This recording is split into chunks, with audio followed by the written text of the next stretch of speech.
Good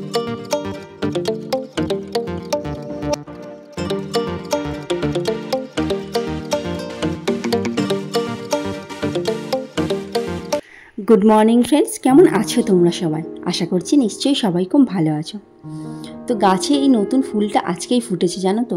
তো গাছটা আগের বছর বসিয়েছিলাম, এতদিন ফুল ফোটেনি, তো আজকে ফার্স্ট টাইম ফুলটা ফুটেছে, তাই ভাবলাম পুজোই করব।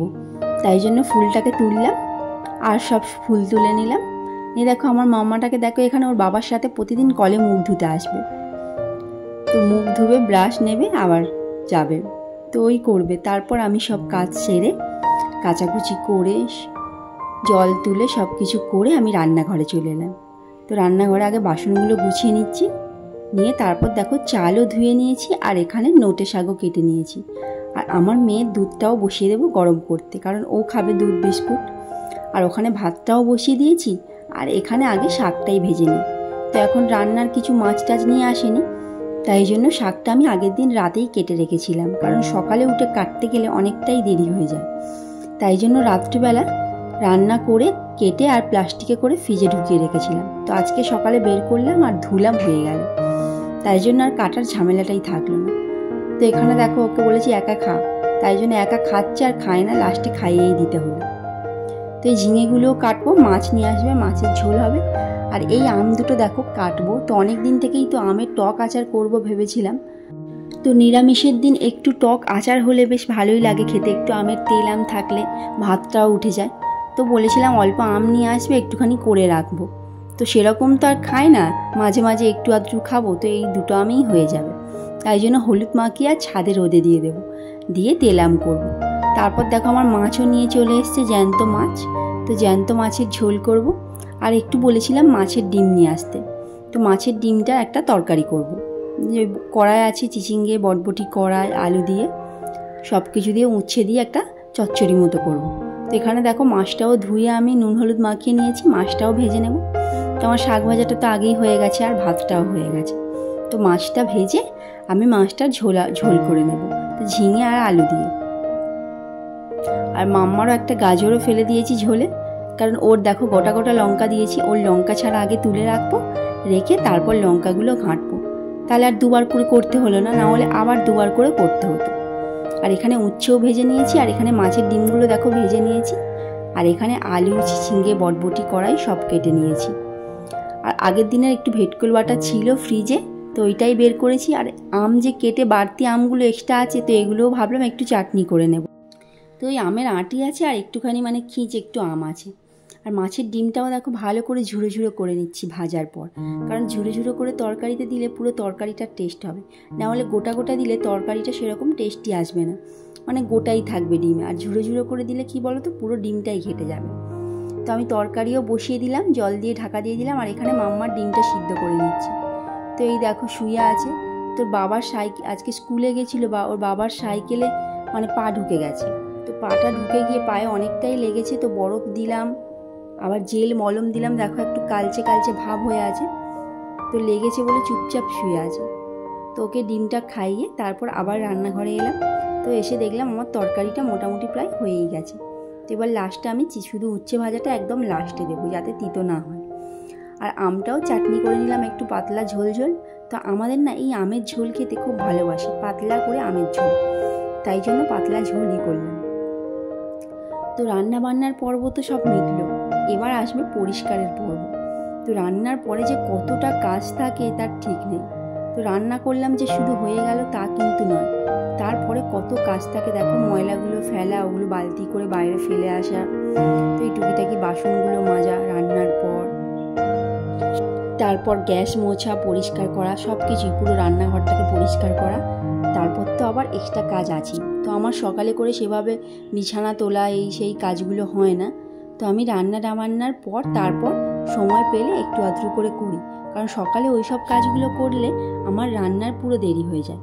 তাই জন্য সকালে উঠে আগে যেটুকুনি করার নয় সেটুকুনি করে আগে রান্নাটা বসিয়ে দিই, তারপর বাদ বাকি কাজগুলো আমি করি। তো রান্না হয়ে গেছে, এবার রান্নাঘরটাকে ভালো করে পরিষ্কার করে নিচ্ছি, নিয়ে তারপর আবার বিছানা তুলবো, মাম্মাকে কি করছে দেখবো, ওকে একটু জল দেবো, তারপর আবার এক্সট্রা কাজগুলো হবে।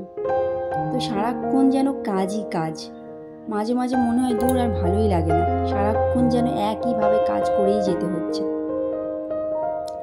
শরীরও মাঝে মাঝে টানে না, সেই শরীরটাও অসুস্থ হলেও কাজ করতে হবে।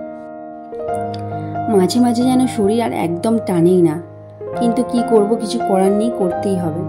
তো রান্নাঘরের পর্ব শেষ করে ঘরে এলাম। তো আমার মেয়ে দেখো সোফাটাকে কি করেছে।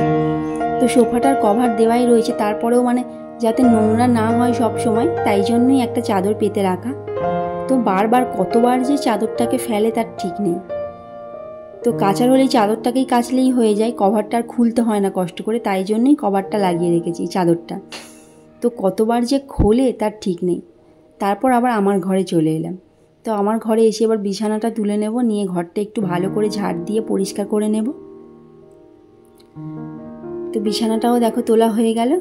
আর আমার মেয়ে দেখো, সেও চলে এসছে, এসে আবার শুয়ে পড়েছে। তো আমি বিছানা গোছাবো আর ও ঘাঁটবে। তো টিভিতে দেখেছিল টেডি বিয়ার জড়িয়ে শুয়ে আছে, তাই জন্য বললো আমাকেও বের করে দাও, তাই জন্য ওকে বের করে দিয়েছিলাম টেডি বিয়ারটা। তো এক সময় আমারও খুব ইচ্ছা ছিল জানো তো, এই টেডি বিয়ার নিয়ে থাকবো, তো খুব ইচ্ছা ছিল। তো তখন ভাবতাম পরে কিনবো। তো এখন ভাবি যখন যে জিনিসটা শখ তখনই কিন্তু কিনে নেওয়া ভালো, পরে কিনবো করলে হয় না, পরে আর সেই শখটা থাকে না। তো আমারই দেখো না, আগে কত শখ ছিল টেডি বিয়ারের, তো এখন আর টেডি বিয়ারটা কী করবো, কারণ আমারই তো একটা ছোট্ট টেডি রয়েছে। তো আগেই যদি আমি শখটা পূরণ করতাম হতো, কিন্তু এখনই সামনেই টেডি বিয়ার রয়েছে, কিন্তু নেওয়ার ইচ্ছা হয় না বা টাইমও হয় না, কারণ আমার নিজের তো একটা ছোট্ট মেয়ে রয়েছে, ওকে নিতেই সময় কেটে যায়। তো দেখো ঘরটা পরিষ্কার করে দেখলাম, গ্রিলগুলো এত ধুলো, দেখো এত ধুলো কি বলবো। আর আমার মেয়েটা সবসময় এই গ্রিল ধরে দাঁড়ায়, খেলে, এ করে, তাই জন্য ভাবলাম একটু মুছেই নিই। তো ধুলো ভর্তি দেখো, এগুলো না মুছলে মোছাই হয় না, পড়েই থাকে। তাই জন্য আজকে যেহেতু একটু সময় আছে বলতে ওর স্নান করাতে দেরি হয়ে যাবে, এদিকে আমি এই কাজগুলো করছি, ওদিকে ওর স্নান করাতে দেরি হয়ে যাবে। তো ভাবলাম দেরি হোক, ভালো করে মুছে নিই, কারণ সব সময় গ্রিল ধরে ওঠে। আর চার করে না করলে কি বলতো, করাও হয় না। তো এই জানলাটাতেও উঠে দাঁড়ায়, বক্স জানলাতে, তো এখানেও উঠে দাঁড়াবে, বসবে, খেলবে, কত কিছু করে, তাই জন্য এখানেও ভালো করে মুছে নিচ্ছি।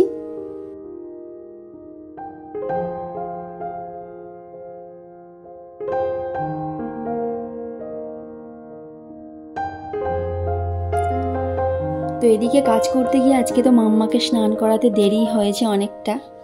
তো 12:30 প্রায় বেজে গেছিলো, 12:30 পৌনে 1 বেজে গেছিলো। ওকে স্নান করাতেও দেরি হয়েছে আর খাওয়াতেও দেরি হয়েছে, কারণ এদিকে অন্যদিকে একটু এক্সট্রা কাজ করতে গেলে ওদিকে অনেকটা আমার দেরি হয়ে যায়।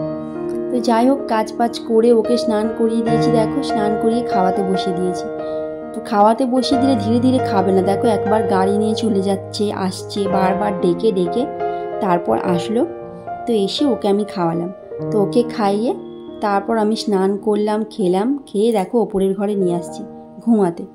তো দেখো আমার ফোনটাকে কি করেছে, দেখো প্লাস্টিকে করে নিয়ে আসছে। তো এবার শোবে, এখন 3টে বেজে গেছে। তো একটু ওপরে উঠে দেখো জানলায় বললাম না দাঁড়াই, তো দাঁড়িয়ে এদিক ওদিক সব দেখছে। তো বাইরে কি হয় এগুলো সব দেখবে, উঠে দেখো একে ডাকবে, ওকে ডাকবে।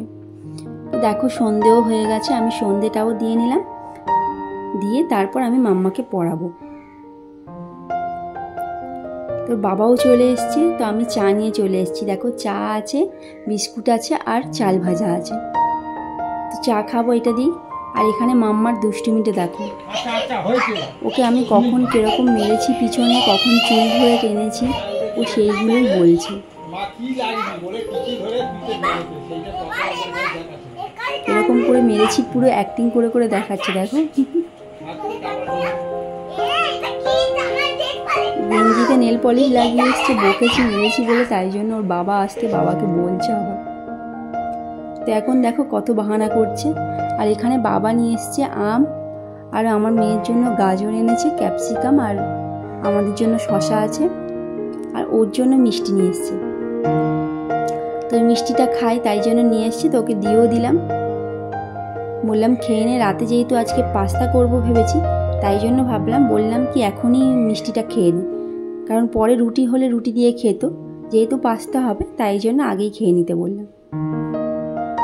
তো পাস্তার এখানে দেখো গাজর, পেঁয়াজ, ক্যাপসিকাম সব কাটা, আর একটুখানি চিকেন ছিল, তাই জন্য ভাবলাম ওই চিকেনটা দিয়েই পাস্তা করব। তো পাস্তাও সিদ্ধ রেডি। তো আজকে ভাবলাম এটা মাম্মার জন্য করছি, দেখো ওর হালকা পাতলা করে একটু ভেজে নিয়ে করে দিচ্ছি, কারণ আমাদের লঙ্কা দেবো, ঝাল হবে, তাই জন্য ওরটা আমি আগেই করে তুলে রাখছি, কারণ একসাথে করলে আবার পরে ঝাল দিতে হয়, যেহেতু চিকেন দিয়ে করবো ওর সাথেই লঙ্কাটা দিয়ে দেবো, তাই জন্য ওরটা আলাদাই করে দিলাম। তো আমাদের চিকেনটা ভেজে, গাজর বিনস ভেজে, তারপর লাস্টে পেঁয়াজ ক্যাপসিকাম দেবো। তো আজকে ভেবেছিলাম একটু চিলি চিকেনের স্টাইলে করব, কিন্তু সেরকম গ্রেভি হয়নি, জানো তো। পেঁয়াজ ক্যাপসিকাম দিয়ে যেরকম চিলি চিকেনে জল ঢেলে দেয়, তো সস টস দিয়ে ওরকমই করতে গেছিলাম, কিন্তু সব জল শুকিয়ে গেছে, মানে পাস্তাতে জলটা টেনে নিয়েছে, নিয়ে এমনি প্লেন যেরকম হয় সেরকমই হয়েছিল পাস্তাটা। খেতে খারাপ হয়নি, খেতে ভালোই হয়েছিল, মানে গ্রেভি যে টাইপের করব ভেবেছিলাম সেটা আর হয়নি। তো একটু পাস্তাতে ম্যাগি মশলাও দিলাম, তো ম্যাগি মশলাটা দিলে পাস্তাটা কিন্তু খুবই ভালো হয়। তো আমার জলের পরিমাণটা দেখলে ওখানে খুবই কম জল দিয়েছিলাম, তাই জন্য ভালো হয়নি। তো দেখো আমি খাবারটা রেডি করে দিয়েছি, আমি এদিকে পাস্তা করছি আর ওর বাবাকে বললাম খাওয়াও, তো ও বসে বসে খাইয়ে দিচ্ছে। তো গ্রেভিটা হয়নি, পাস্তাটা দিতেই জলটা শুকিয়ে গেছে, তো এমনি যেরকম পাস্তা হয় সেরকমই হয়েছে। তো আজকে ভিডিওটা বন্ধুরা এখানেই শেষ করলাম। ভালো লাগলে লাইক করো, কমেন্ট করো, শেয়ার করো, আর আমার চ্যানেলটাকে প্লিজ সাবস্ক্রাইব করো। আর তোমরাও